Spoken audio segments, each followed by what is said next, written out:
यीशु मसीह में प्यारे भाई और बहनों, आज हम पुण्य शुक्रवार मना रहे हैं।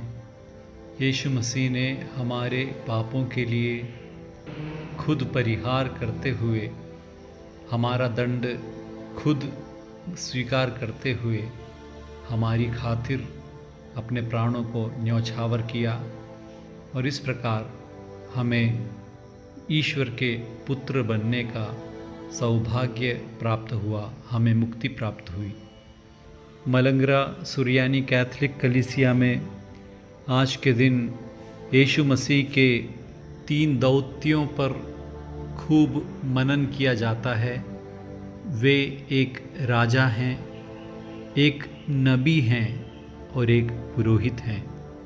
इसलिए हमारी सब प्रार्थनाओं में इन बातों पर ज़्यादा ध्यान केंद्रित किया जाता है। सदरा प्रार्थनाओं में हम देखते हैं कि पुराने आदम को प्रभु ने एक राजा और नबी और पुरोहित बनाते हुए ये एक दौत्य सौंपा था, जिसमें वह खरा नहीं उतरा और उसने पाप किया। लेकिन दूसरे आदम यीशु मसीह के द्वारा एक नया मनुष्य वंश आरंभ हो रहा है और वे फिर से मनुष्य को एक राजा, एक नबी और एक पुरोहित नियुक्त करते हैं। यरूशलेम नगरी में होशाना पर्व में यीशु मसीह एक राजा की तरह आए। उन्होंने यरूशलेम के मंदिर, ईश्वर के मंदिर को पवित्र करने के लिए अपने हाथों में कोड़ों को लिया और क्रय विक्रय करने वालों को वहाँ से बाहर निकाला। वह एक नबी का दौत्य था और यीशु मसीह क्रूस पर अपने आप को ईश्वर के मेमने की तरह चढ़ाते हैं और हमारे पापों का परिहार करते हैं। पुरोहित भी वही हैं और बलि वस्तु भी वही हैं। हमारी कलीसिया में पुण्य शुक्रवार के कर्मों को 7 भागों में बांटा गया है। सबसे पहले संध्या प्रार्थना, दूसरी बात सूतारा प्रार्थना, तीसरी रात्रि प्रार्थना उसके 4 कौमा के साथ, और चौथा प्रभात प्रार्थना, 5वां तीसरे पहर की प्रार्थना, छठे पहर की प्रार्थना और 9वें पहर की प्रार्थना, छठी स्लीबा की वंदना का कर्म और 7वां भाग ईसा मसीह का पवित्र दफन, बरियल सर्विस। 7 भागों में विभाजित है पुण्य शुक्रवार के पूरे कर्म। ज़्यादातर गुरुवार की शाम को ही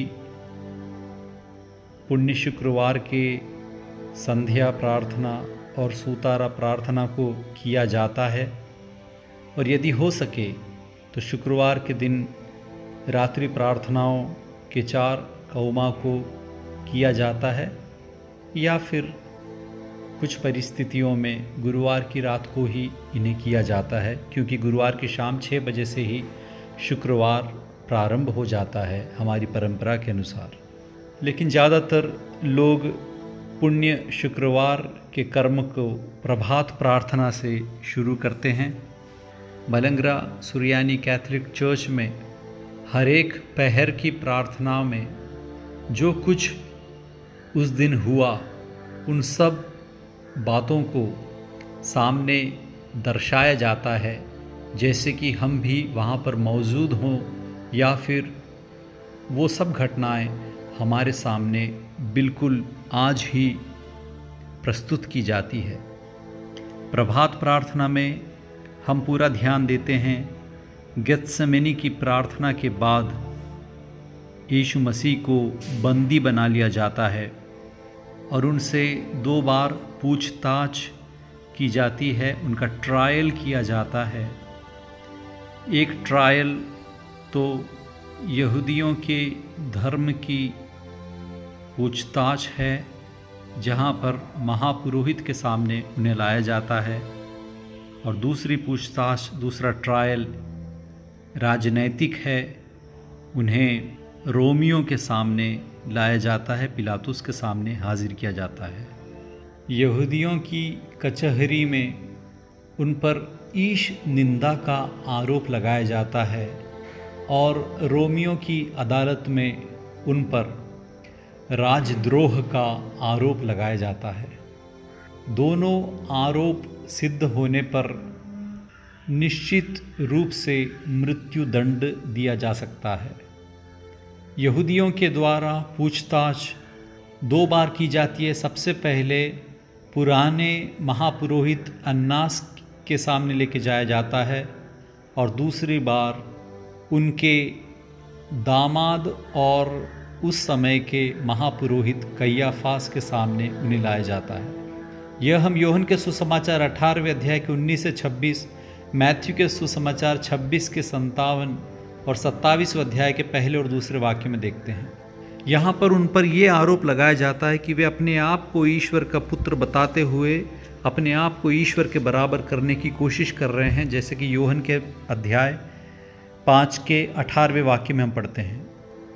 और यहूदी न्यायाधीशों का ये निर्णय रहता है कि यीशु मसीह को मृत्यु दंड दिया जाना चाहिए, लेकिन यहूदी रोमियों के अधीन थे, इसलिए स्वयं मृत्युदंड देने का अधिकार उनमें नहीं था। इसलिए ईसा मसीह को रोमियों के सामने उनकी कचहरी में ले जाना अनिवार्य था। इसलिए वे यीशु मसीह को बांधते हैं और उन्हें मारते हैं, उनका अपमान करते हैं, उनके मुंह पर थूकते हैं और उसके बाद उन्हें पिलातोस के सामने ले जाया जाता है। वहाँ पर रोमियों की सरकारी कचहरी अर्थात पिलातुस के सामने, गवर्नर के सामने यीशु मसीह को लाकर उन पर 2 आरोप प्रधान रूप से लगाए जाते हैं। पहला ये कि उन्होंने रोम के चक्रवर्ती सीजर को टैक्स देने से इस्राएलियों को मना किया, यहूदियों को मना किया, उन्हें बहकाया सीजर के खिलाफ। और दूसरा आरोप ये था कि वह अपने आप को यहूदियों का राजा मानते हुए सीजर के खिलाफ राजद्रोह कर रहे हैं, इसलिए उन्हें मृत्यु दंड दिया जाता है। यही सब बातें हम प्रभात प्रार्थना के अवसर पर मनन करते हैं, अपने ध्यान में लाते हैं। तीसरे पहर की प्रार्थना, 3rd आवर, उसमें हम ये देखते हैं कि पिलातुस को यीशु मसीह पर कोई भी दोष नहीं दिखाई देता। यीशु मसीह निष्कलंक हैं, इस बात को पिलातुस समझ जाता है और लूकस के सुसमाचार 23वें अध्याय के 7वें वाक्य में वह यीशु मसीह को हेरोद के पास भेजते हैं। हेरोद यीशु मसीह का अपमान करते हुए फिर पिलातुस के पास उसे वापस भेज देते हैं, लेकिन लोगों के द्वारा पिलातुस पर बहुत बड़ा दबाव डाला जाता है महापुरोहितों के द्वारा। वे ये कहते हैं कि यदि तुम यीशु मसीह को बिना दंड के रिहा करोगे तो तुम सीजर के खिलाफ हो। अपने भविष्य के बारे में सोचते हुए पिलातुस ने ऐसा निर्णय लिया, जो कि शायद मनुष्य के इतिहास में सबसे बड़ा अन्याय था। वे खुद कहता है कि इसमें मैं कोई भी दोष नहीं मानता, इसके बावजूद वह लोगों के दबाव में आकर यीशु मसीह को मृत्यु दंड की सज़ा देता है, क्रूस पर उन्हें मारने की सज़ा देता है। पिलातुस ने हालांकि अपनी तरफ से एक परिश्रम किया था, क्या मैं बरअब्बास को रिहा करूं या यीशु मसीह को रिहा करूं, लेकिन लोगों ने यीशु मसीह की जगह बरअब्बास को चुना और बरअब्बास को रिहा कर दिया गया। यीशु मसीह के क्रूस के ऊपर नासरेत का यीशु यहूदियों का राजा, ऐसा लिखने के लिए येसुस नजरेनुस रेक्स यूदेरियम क्रूस के ऊपर टांगने का ऐलान पिलातुस करते हैं। यीशु मसीह को कोड़ों से मारते हुए, उन्हें कांटों का मुकुट पहनाते हुए, उनका अपमान करते हुए रोम के सैनिक उन्हें लाल वस्त्र पहनाते हुए यहूदियों के राजा प्रणाम, इस प्रकार उनका अपमान करते हैं। उस ज़माने में दिया जाने वाला दुनिया में सबसे कठिन मृत्युदंड था क्रूस में टांग कर एक व्यक्ति को मारना। असहनीय दर्द से उस व्यक्ति को गुजरना पड़ता था, सांस लेने में भी तकलीफ़, पूरे शरीर में घाव और खून पूरी तरह से बहकर पूर्ण नग्न बनाकर क्रूस पर टांग दिया जाता था। शारीरिक मानसिक अपमान को झेलना पड़ता था, लेकिन फिर भी मौन रहते हुए यीशु मसीह ने सारे दंड को, सारी तकलीफ़ों को सहा। और ईसाया ग्रंथ के 53वें अध्याय के 4 से लेकर 11 तक के वचन का यहाँ पर फुलफिलमेंट होता है। पुराने वचन सब ईसा मसीह में पूरा होते हैं और ईसा मसीह को वहाँ से गोलगोथा की ओर ले जाया जाता है, जिसे हम क्रूस का रास्ता कहते हैं। इस घटना को याद करते हुए ही मलंगरा चर्च में, चर्च के बाहर एक परिक्रमा की जाती है। वह यीशु मसीह को गोलगोथा तक ले जाने वाले क्रूस के रास्ता की याद दिलाता है। इस परिक्रमा के बाद गोलगोथा को सूचित करने वाला मनोर, तो जो कि चर्च के अंदर स्थापित किया जाता है, उसके बीचों बीच सलीबा को, क्रूस को स्थापित करते हुए दोनों ओर मोमबत्तियां रखी जाती हैं, लेकिन मोमबत्तियां बुझी रहती हैं, क्योंकि यीशु मसीह को क्रूस पर टांगने के समय से लेकर उनकी मृत्यु तक दोपहर के 12 बजे से लेकर 3 बजे तक भूमि पर अंधकार छाया हुआ था, इस बात को दर्शाने के लिए।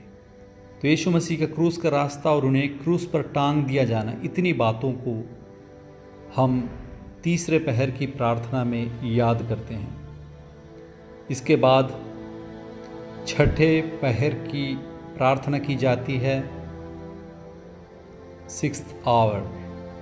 क्रूस पर टांगे गए यीशु मसीह के असहनीय दर्द को हम यहाँ पर अपना ध्यान विषय बनाते हैं।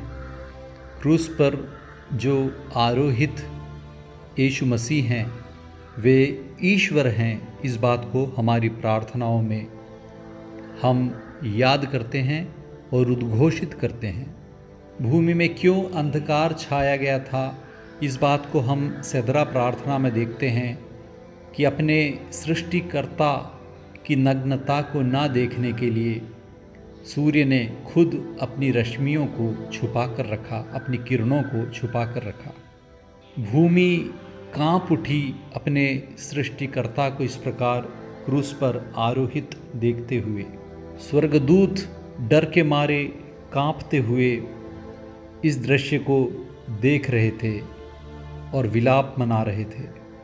इसके बाद 9वें पहर की प्रार्थना, 9वां पहर अर्थात दोपहर के 3 बजे। यहाँ पर हम यीशु मसीह की मृत्यु पर मनन चिंतन करते हैं। यीशु मसीह के दाएं और बाएं जो डकैत थे, उनमें से दाईं ओर वाला अपनी गलती को मानता है, ईसा मसीह पर विश्वास करता है और वह स्वर्ग की ओर अपनी निगाहों को केंद्रित करता है। लेकिन बाईं ओर वाला, उसे बिल्कुल भी पछतावा नहीं है, वह यीशु मसीह पर विश्वास नहीं करता और फिर से इस दुनिया में वापस जाना चाहता है और अपने पापों में ही जीना चाहता है। हमें दाईं ओर वाले डकैत की तरह अपने पापों को त्याग कर पछतावा करते हुए यीशु मसीह को अपना सब कुछ मानते हुए अपनी निगाहें स्वर्ग की ओर ऊपर करनी है। 9वें पहर की प्रार्थना के बाद पवित्र सलीबा की वंदना का कर्म है। कलवरी पर्वत पर जो क्रूस था, वह एक अपराधी को दिया जाने वाला मृत्युदंड नहीं था, बल्कि ईश्वर के मेमने की बलि थी। जो क्रूस शाप का चिन्ह था उसे प्रभु ने मुक्ति का चिन्ह बनाकर तब्दील कर दिया। उस क्रूस को प्रभु ने बलि अर्पण की पीठ बनाकर तब्दील कर दिया। इसलिए स्लीबा हमारे प्रभु यीशु मसीह का ही प्रतीक है। इसीलिए स्लीबा को मार स्लीबा कहते हैं। मार अर्थात मेरे प्रभु स्लीबा। यहाँ पर हमें मुक्ति देने वाले उस स्लीबा की, क्रूस की, हमारे प्रभु यीशु मसीह की आराधना करते हैं, वंदना करते हैं। क्रूस ने स्वर्ग और भूमि को आपस में मिलाया, ईश्वर और मनुष्य को एक दूसरे से मिलाया। वही है क्रूस के दो भाग, जो ऊपर से नीचे और बाएं से दाएं जाता है।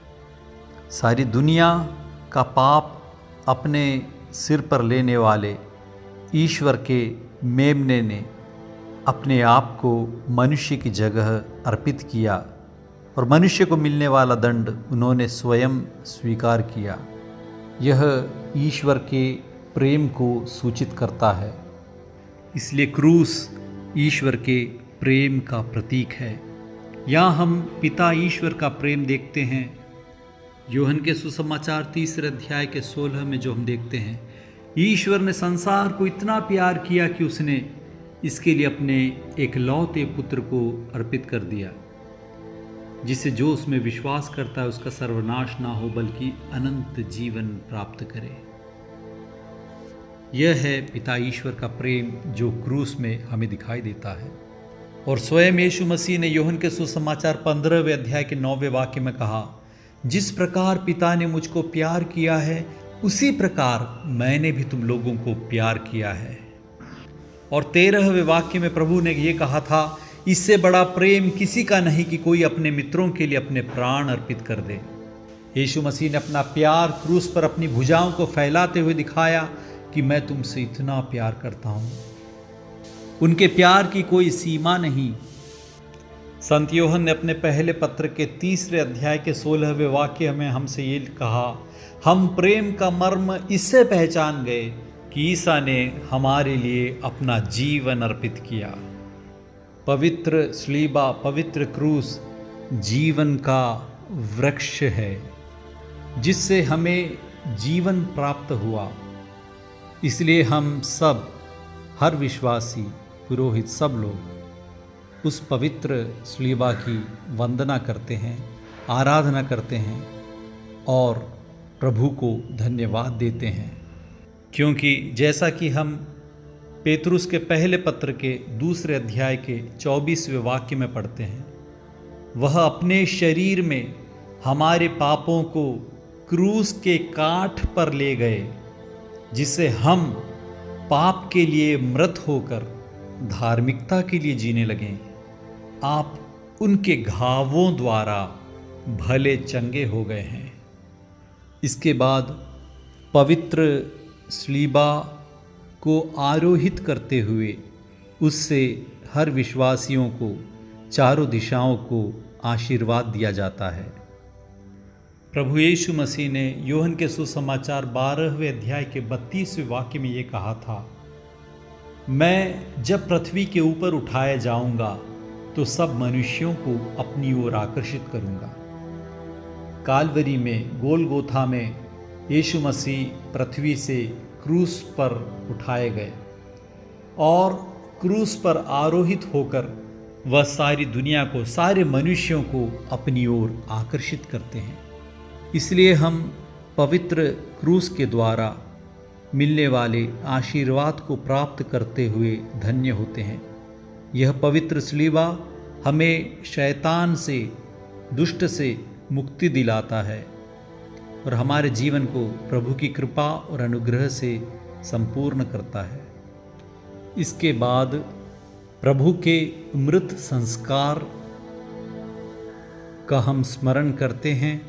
निकोदेमुस और अरमथिया के जोसेफ, वे प्रभु के मृत शरीर को क्रूस से नीचे उतारते हुए, अच्छी तरह से साफ करते हुए बहुमूल्य इत्र और सफ़ेद कपड़े में ढांकते हुए कब्र में ले जाते हैं और प्रभु का मृत संस्कार करते हैं। इस घटना को हमारी आराधना में हमारी प्रार्थनाओं में हम याद करते हुए इस पवित्र संस्कार का मनन करते हैं और चर्च के अंदर ही परिक्रमा की जाती है।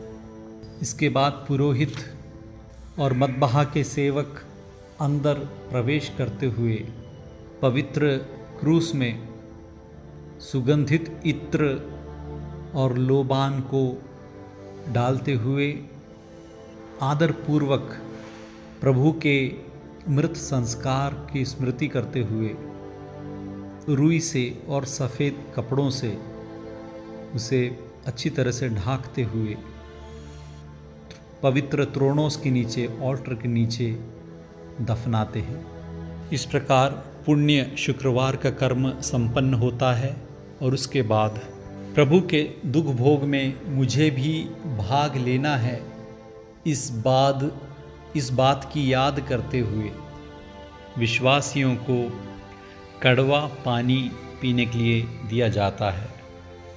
प्रभु के दुख भोग की याद करते हुए ऐसे ही शोक या दुख मनाने से कुछ नहीं होगा। हमें अपने पापों के लिए प्रायश्चित करना है। हमारे पापों द्वारा प्रभु को और दर्द हमें नहीं देना है। हमें प्रभु के पवित्र जीवन का अपने जीवन में अनुसरण करते हुए उनकी ही तरह पिता प्रभु की संतान बनना है। ईश्वर आपका अनुग्रहित करे। जो क्रूस पे कुर्बान है वो मेरा मसीहा है, हर जख्म जो उसका है वो मेरे गुनाह का है, वो मेरे गुनाह का है।